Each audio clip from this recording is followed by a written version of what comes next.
A church bell rings. At 7 o'clock every night, the single bell at St. James's Church chimes.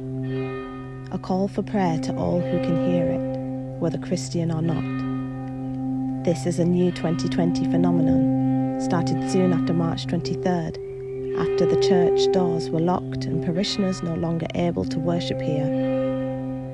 Strange, for the doors of this elegant stone-built church will not have been shut before, not since the day it opened in 1856, not on a Sunday anyway.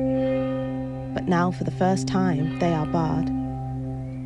This is true for mosques, synagogues and all other places of worship, here and in most countries across the world. Mecca and Medina are closed. The West Wall is silent.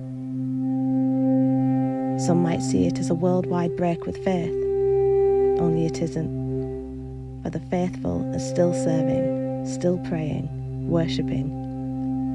In these months that span Ramadan, Passover and Easter, they found other ways.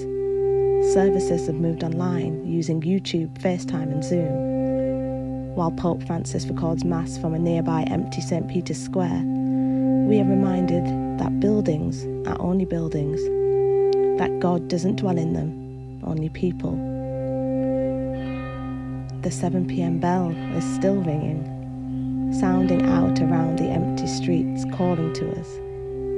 We listen through open windows in backyards and gardens and offer up our thoughts to those who are affected by the virus, those who are grieving, those working on the front line, those seeking a vaccine, those self-isolating, those in power making decisions and policies to protect us. One day we will look back on these times.